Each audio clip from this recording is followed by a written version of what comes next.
오늘 본문은 누가복음을 마무리하는 말씀이고 또 공관복음서를 마무리하는 말씀으로 예수님의 성천에 관한 내용입니다.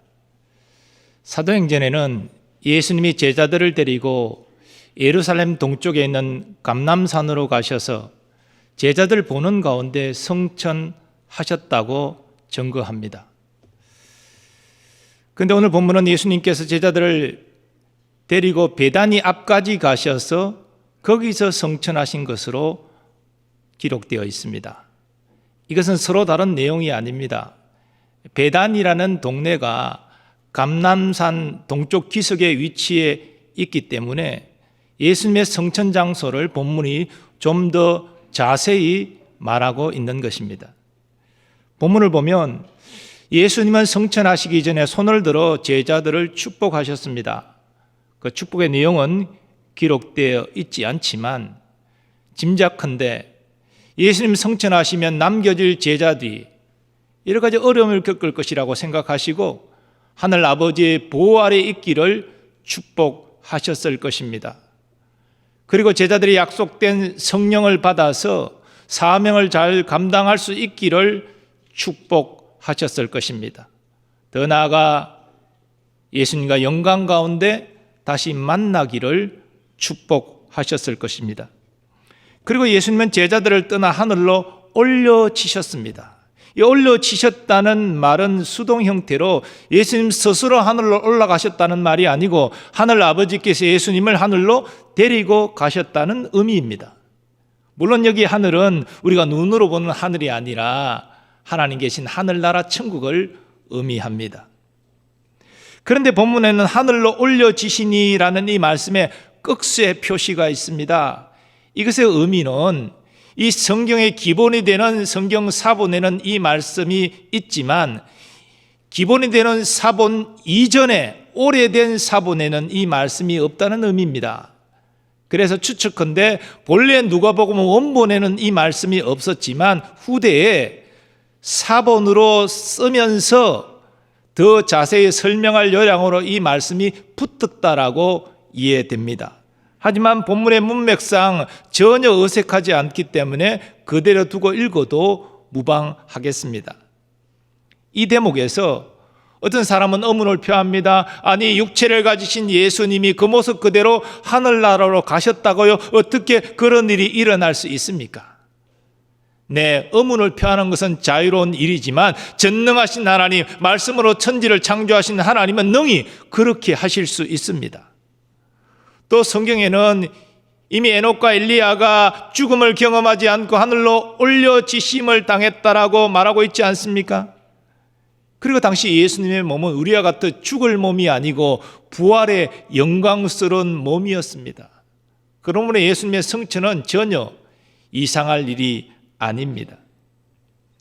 그런데 사도행전에 보면 제자들이 하늘로 올려지신 예수를 바라보면서 하늘을 쳐다보고 있을 때 흰옷 입은 두 사람이 그들 곁에 서서 이르는 말이 증거됩니다.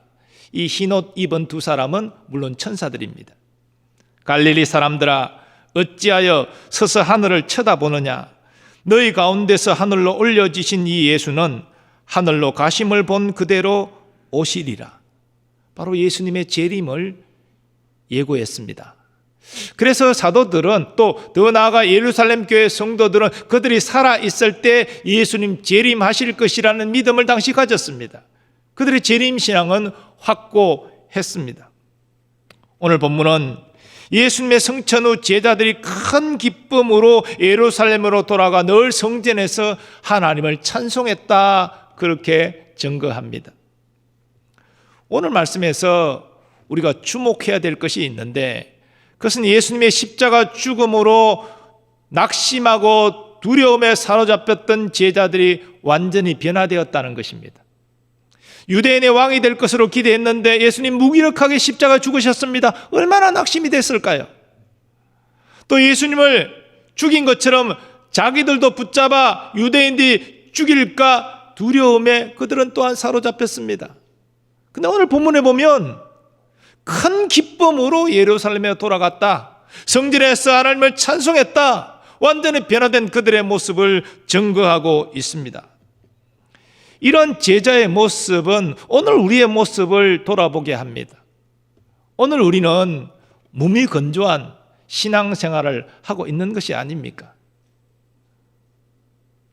신앙생활이 오래되었을수록 첫사랑의 감격을 잃어버리고 그저 형식적이고 습관적으로 예배하고 찬송하고 기도하고 말씀 받고 있는 것은 아닙니까? 만일 그렇다면 우리는 제자들이 예수님을 떠나보내고 나서 큰 기쁨으로 예루살렘에 들어와 늘 성전에서 하나님을 찬송한 이 모습을 주목해야 됩니다. 그래서 우리 잃어버린 이 신앙생활의 즐거움을 회복해야 됩니다. 하나님은 우리가 형식적이고 습관적으로 신앙생활을 하기를 원치 않으시고 큰 기쁨으로 신앙생활을 하기를 원하십니다. 그러면 제자들이 큰 기쁨을 회복할 수 있었던 비결이 무엇일까요? 우리가 큰 기쁨으로 신앙생활을 하고자 한다면 그 제자들이 큰 기쁨을 회복한 비결을 주목해야 됩니다. 먼저 제자들은 부활하신 예수님을 만났습니다. 사실 제자들은 예수님께서 생전에 자신의 죽음과 부활을 말씀하신 것을 들었습니다. 인자가 이방인들에게 넘겨져 희롱을 당하고 능욕을 당하고 침뱉음을 당할 것이며 그들은 채찍질하고 그를 죽일 것이나 그는 3일 만에 살아나리라. 그러나 당시 영적인 눈이 닫혀 있었던 제자들은 예수님의 말씀의 의미를 깨닫지 못했습니다. 무기력하게 십자가에 죽으시자 낙심했습니다. 예수님의 부활을 전혀 기대하지 않았습니다. 그런데 베드로 사도가 부활하신 예수님을 만났다고 증언하는 것입니다. 글로바가 우리가 엠마오로 갈 때 주님이 우리와 동행하셨고 우리는 주님과 함께 식사까지 했습니다. 증언하는 소리를 듣습니다. 그러다가 예수님이 갑자기 그 모인 자리에 나타나셔서 사람들에게 자신을 보이십니다. 모였던 제자들은 너무나 기뻤습니다. 그러나 그들이 눈으로 보는 이 예수는 진짜가 아니라 영이다, 그렇게 생각했습니다. 저들의 생각으로는 죽은 자가 몸으로 다시 부활한다는 것은 상상할 수 없는, 있을 수 없는 그런 일이었기 때문입니다. 그래서 예수님 뭐라 하셨습니까? 못 박힌 손과 발을 보이시면서 나를 보라, 나를 만져보라. 그런데도 반신반의하는 제자들 앞에서 구운 생선을 한 도막 잡수셨습니다. 이 모든 것을 보고 경험한 제자들은 그때서 예수님이 부활하심을 믿게 되었습니다. 저분이 하나님의 독생자이요 우리의 구원자 메시아가 분명하다 그들은 확신했습니다. 그 결과 그들의 심령에 큰 기쁨이 임하게 된 것입니다. 두 번째로 제자들은 예수님의 축복을 받았습니다. 말씀드린 대로 예수님이 성천하기 전에 손을 들어 제자들을 축복하셨습니다. 이 축복이라는 말이 무슨 뜻입니까? 하나님이 복 주시기를 기원하는 것입니다. 근데 사실 예수님은 하나님이십니다. 그런데 하나님이심에도 불구하고 하늘 아버지께 복 주시기를 기원했습니다. 왜냐하면 이 땅에서 예수님은 구속사를 위한 한 인간으로 행하셨기 때문입니다. 그래서 겸손히 하나님께 축복하실 것을 복 주실 것을 기원한 것입니다. 하나님의 아들이시요 구원자이신 예수님의 축복입니다. 그러므로 이 축복은 반드시 하나님의 때에 이루어지지 않겠습니까? 물론 그 구체적인 축복의 내용은 성경에 없습니다. 하지만 본문을 서기하면서 제가 말씀드린 대로 하나님의 보호하심이 임하기를, 저들이 성령 받고 사명 감당하기를, 다시 영광 가운데 만나기를 예수님은 축복하셨을 것입니다. 그 축복을 들은 제자들은 그 예수님의 축복이 반드시 이루어질 것을 확신했습니다. 그러니 그의 심령에 기쁨이 충만했던 것이죠. 세 번째로 제자들은 예수님의 약속을 믿었습니다. 본문의 맥락에서 예수님의 약속은 성령의 임하심입니다. 볼지어다 내가 내 아버지께서 약속하신 것을 너희에게 보내리니 너희는 위로부터 능력으로 입혀질 때까지 이 성에 머물라. 그러나 예수님의 더 근본적인 약속이 있습니다. 그것은 예수님의 다시 오심 재림입니다. 이미 예수님은 생전에 제자들에게 재림에 대하여 약속하신 바 있습니다. 내가 너희를 위하여 거처를 예비하러 가노니 가서 너희를 위하여 거처를 예비하면 내가 다시 와서 너희를 내게로 영접하여 나 있는 곳에 너희도 있게 하리라. 또 앞서 두 천사의 그 증언도 있었습니다. 너희가 눈으로 본 대로 올라가신 예수님은 그 모습 그대로 다시 오시리라 증언했습니다. 여러분, 초대교회 성도들, 사도들 기쁨으로 신앙생활하고 박해 가운데서도 기쁨으로 인내할 수 있었던 것은 예수님의 재림에 대한 약속 때문입니다. 예수님 다시 오신다. 우리를 영광스럽게 그 부활의 몸으로 변화시키실 것이다. 이 믿음이 분명했지요. 이 약속이 이루어질 것을 확신했기 때문에 그들은 기쁨으로 충만할 수 있었습니다. 우리도 무미건조한 신앙생활을 하고 있다면 이 큰 기쁨을 회복해야 될 터인데 이 제자들처럼 부활하신 예수님을 우리도 만나야 합니다. 근데 여러분, 우리는 제자들과 다르게 제자들은 부활하신 예수님을 의심했지만 우리는 의심하지 않습니다. 우리는 그들과 다르게 신약 성경을 가지고 있기 때문에 더 분명한 증거들을 성경을 통해서 확인하고 있습니다. 적어도 우리는 예수님의 부활을 신앙 고백하고 믿는 사람들입니다. 이런 의미에서 우리가 부활하신 예수님을 만난다는 것은 그 예수님과 인격적으로 만나고 교제하는 것을 의미합니다. 그러므로 우리에게 필요한 중요한 도구가 기도입니다. 많은 사람들이 하나님께 기도합니다. 하지만 자신의 삶의 필요를 구합니다. 하나님이 도와주세요. 이 문제 해결해 주세요. 응답해 주세요. 물론 그 기도도 필요합니다. 하나님께서 여러분이 구하는 것을 선히 응답해 주시기를 축복합니다. 그러나 우리의 기도의 또 더 중요한 요소는 예수님을 만나고 교제하기 위한 기도입니다.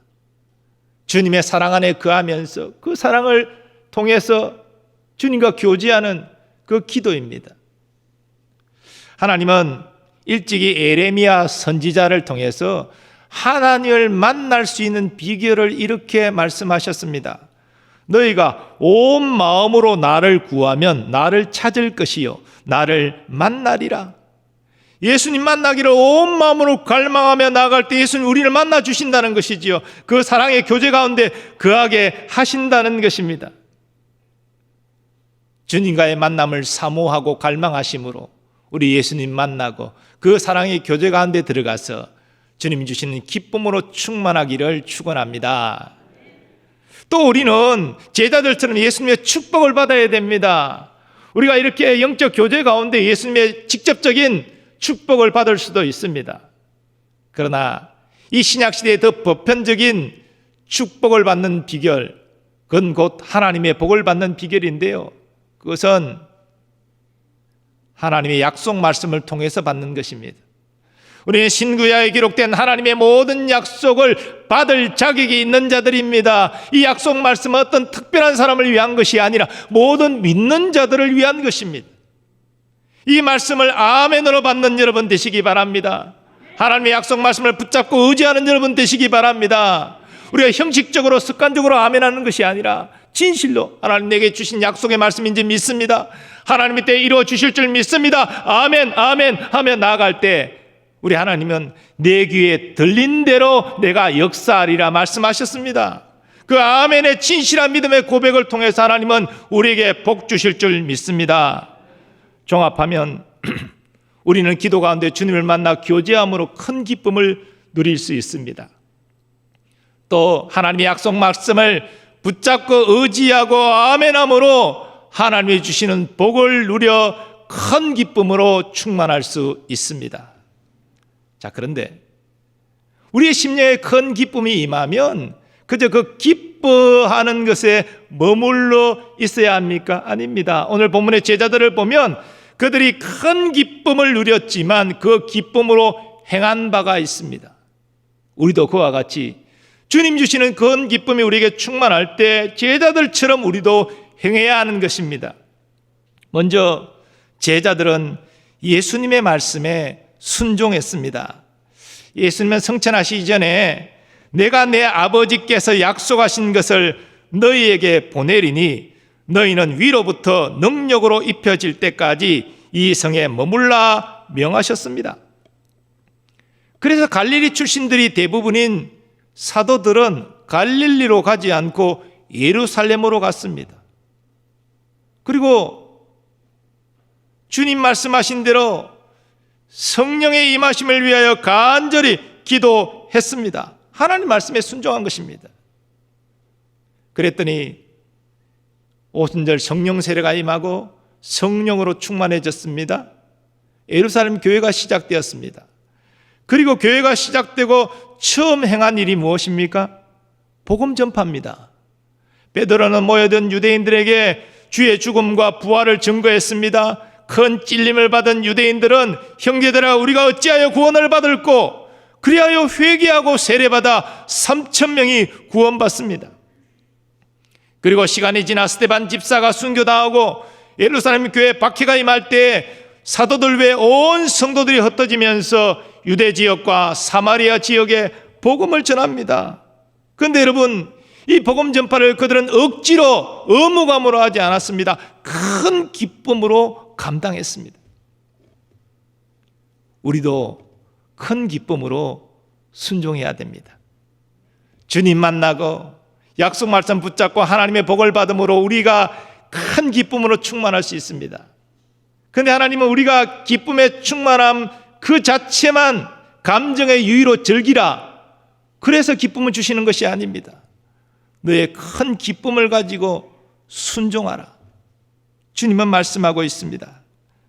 사도 요한은 하나님을 사랑할 때 하나님의 계명을 지키는 것은 무거운 일이 아니라 그렇게 말했습니다. 즐거운 일이라는 것이지요. 여러분, 우리가 누군가를 사랑할 때 그를 위해 어떤 일을 하는 것은 즐거움 아닙니까? 자녀를 사랑함으로 자녀를 위해서 뭔가를 할 때 즐거움 아닙니까? 그것처럼 우리가 하나님을 진실로 사랑하면 하나님의 계명을 지키는 것이 힘든 것이 아닙니다. 즐거운 일입니다. 그러므로 주님이 우리에게 큰 기쁨을 주실 때 주님께 사랑을 고백한 여러분 되시기 바랍니다. 주님 나를 이렇게 사랑하시니 나도 주님 사랑합니다. 나의 힘이 되신 여호와여, 내가 주를 사랑합니다. 고백하는 여러분 되시기를 바랍니다. 그럴 때 주의 말씀을 따라 순종하는 것은 힘든 일이 아닙니다. 즐거운 일이 되는 것입니다. 이런 은혜가 여러분에게 있기를 축원합니다. 두 번째로, 제자들은 성전 중심으로 행했습니다. 제자들이 큰 기쁨으로 예루살렘에 돌아와서 행한 일을 오늘 본문은 이렇게 증거합니다. 늘 성전에서 하나님을 찬송하니라.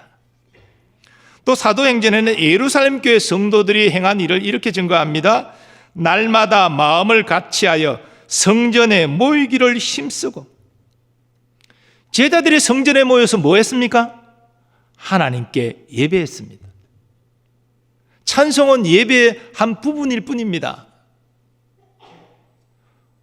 성전 중심의 신앙생활은 오늘날 우리에게 교회 중심의 신앙생활의 중요함을 가르쳐 줍니다. 그런데 여러분, 교회는 예배당 건물이 교회가 아닙니다. 교회는 믿는 여러분 자체가 교회입니다. 그러므로 교회 중심의 신앙생활을 한다는 것은 단지 예배당에 공예배로 모이는 것만이 전부가 아닙니다. 물론 우리는 예배당 안에서 공예배를 드리고 그리고 이 안에서 성도의 교제를 하고 굉장히 중요합니다. 오늘 그런 중요한 일을 우리는 하고 있습니다. 하지만 교회가, 예배당 자체가 교회가 아니라 믿는 우리가 교회라면 우리는 성도들이 함께 모이고 거기에서 하나님께 예배하고 교제하는 것이 교회 중심의 신앙생활이라는 것을 깨달아야 됩니다. 그러므로 교회 중심의 신앙생활이라는 것은 예배당에서 공예배로 모일 뿐 아니라 각 가정에서 구역 모임을 통해서 하나님께 예배하고 성도들이 더 깊은 인격적인 교제를 나누는 것을 포함합니다. 그게 교회 중심의 신앙생활입니다. 주님이 주신 큰 기쁨이 충만한 성도들은 예배당 안에 공예배에도 잘 참석할 뿐 아니라 각 가정에서 드리는 구역 모임에도 열심히 참석한다는 것입니다. 그것이 교회 중심의 신앙생활입니다. 세 번째로, 제자들은 한 몸의식으로 서로를 섬겼습니다. 큰 기쁨으로 예수님 말씀에 순종해서 예루살렘에 돌아온 성도들은 늘 성전에서 하나님께 찬송하였고 드디어 성령 받고 예루살렘 교회를 시작했습니다. 그리고 예루살렘 교회의 모습이 사도행전에 이렇게 증거됩니다. 믿는 무리가 한 마음과 한 뜻이 되어 모든 물건을 서로 통용하고 자기 재물을 조금이라도 자기 것이라 하는 이가 하나도 없더라. 사도들이 큰 권능으로 주 예수의 부활을 증언하니 무리가 큰 은혜를 받아 그 중에 가난한 사람이 없으니 이는 밭과 집 있는 자는 팔아 그 판 것의 값을 가져다가 사도들의 발 앞에 두매 그들이 각 사람의 필요를 따라 나누어 줌이라. 저들은 주 안에서 가족 공동체를 이루었습니다. 서로 물건을 통용했습니다. 함께 썼습니다. 어려운 이웃이 있으면 자기 재물을 팔아서 사도들의 발 앞에 두어 사도들이 필요한 것으로 썼습니다. 그래서 가난한 자가 없었다는 것이죠. 이것은 당시 어디에서도 볼 수 없었던 아름다운 공동체의 모습이었습니다. 어떤 목사님이 성경에는 4복음서 외에 5번째 복음서가 있다는 말을 했습니다. 이때 이 5번째 복음서는 어떤 성경 신학자들이 말하는 도마복음서를 말하는 것이 아닙니다. 도마복음서는 그 내용의 부적절성으로 정경으로 들어올 수 없습니다. 목사님이 말씀하신 5번째 복음서는 말씀대로 살아가는 그리스도인들 자신입니다. 세상 사람들은 사복음서 읽지 않습니다. 어떤 지적 호기심 때문에 성경을 읽는 사람이 소수 있을 수 있어도 대부분 읽지 않습니다. 세상 사람들이 주목하는 것은 복음서가 아니라 복음서의 내용을 믿고 살아가는 그리스도인의 모습입니다. 정말 하나님 살아계시고 예수님 구원자이시고 천국과 지옥이 있다면 믿는 자들은 사는 모습이 우리와 다를 것이다.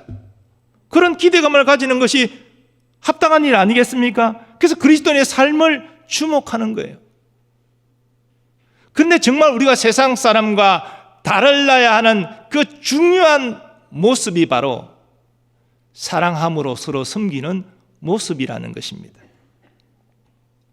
예루살렘 교회에는 그 아름다운 모습이 있었습니다. 그래서 그 아름다운 모습을 본 사람들의 반응을 집약해 이렇게 성경은 증거합니다.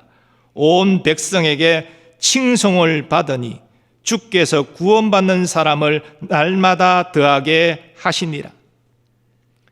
믿지 않는 자들이 믿는 자들의 그 아름다운 섬김의 모습을 보면서 그 아름다운 사랑의 공동체를 보면서 칭송했습니다. 그리고 예수 믿는다는 것이 저런 것이면 나도 예수 믿겠다. 날마다 주께서 구원받는 자의 수를 더하게 하셨습니다. 그러므로 주님 주시는 기쁨이 충만하다면 우리는 한 몸임을 의식하고 서로 사랑함으로 섬겨야 됩니다. 그런 모습을 세상에 나타내야 됩니다. 더 나아가 세상까지도 사랑함으로 섬겨야 됩니다. 주님은 우리에게 너희가 세상의 소금이여 빛이라고 분명히 말씀하셨습니다. 사랑하는 여러분, 예수님이 제자들을 떠나 성천하셨음에도 그들만 남겨졌음에도 제자들이 큰 기쁨으로 충만했다는 것은 우리에게 큰 도전이 됩니다. 사실 우리도 예수님 직접 배울 수 없잖아요. 그렇지만 그들이 큰 기쁨으로 충만했던 것처럼 우리도 큰 기쁨으로 충만할 수 있습니다.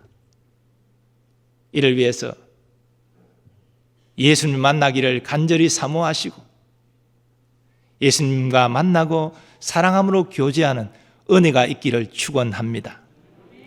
우리는 하나님의 복을 받아야 되는데 그 복은 다른 데 있는 것이 아니라 약속된 성경 말씀이 있다는 사실을 깨닫고 그 말씀 붙잡고 의지하고 아멘하는 여러분 되시기 바랍니다.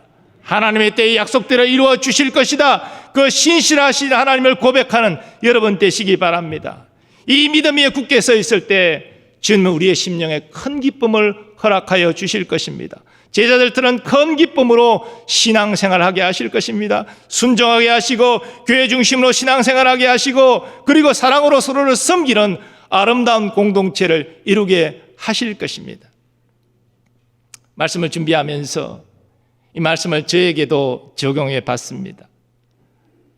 큰 기쁨으로 나는 목회하고 성도들을 섬기고 있는가? 그 비결은 다른 데 있는 것이 아니라 날마다 주님 만나고 그 사랑을 덧입을 때만이 힘들고 어려움이 와도 주의 약속 말씀 붙잡고 주여 이 말씀대로 이루어 주실 줄 믿습니다. 아멘 아멘.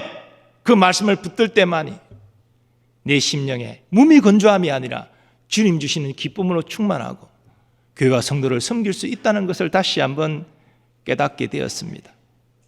사랑하는 여러분, 우리가 기쁨으로 신앙생활하는 다른 길이 없습니다. 우리는 날마다 주님 만나야 됩니다. 우리 안에는 기쁨이 일어날 수 없습니다. 주님이 주시는 기쁨이 임할 때만 우리가 충만할 수 있습니다. 우리는 날마다 하나님 복을 받아야 되는데 그 복은 성경 말씀 안에 있습니다.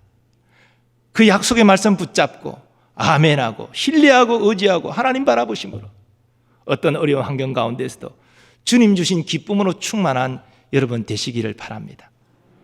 하나님은 우리에게 기쁨 주시기를 원하십니다. 하나님을 만나고 말씀 붙잡고 나아가는 우리에게 큰 기쁨 주실 것입니다. 그 기쁨 가지고 더욱 순종하고 믿음의 사람들과 함께 교회 중심으로 신앙생활하고 아름다운 사랑의 공동체를 이루어감으로 하나님 앞에 큰 영광 돌리고 하나님의 기쁨이 되는 우리 교회와 여러분 되시기를 예수님의 이름으로 축원합니다. 하나님 아버지, 누가복음을 마치면서 제자들이 큰 기쁨으로 충만했다는 이 사실을 통해서 우리 자신의 현재의 모습을 돌아보게 하심을 감사합니다. 하나님 우리에게 큰 기쁨 주시기를 원하시는 줄 믿습니다.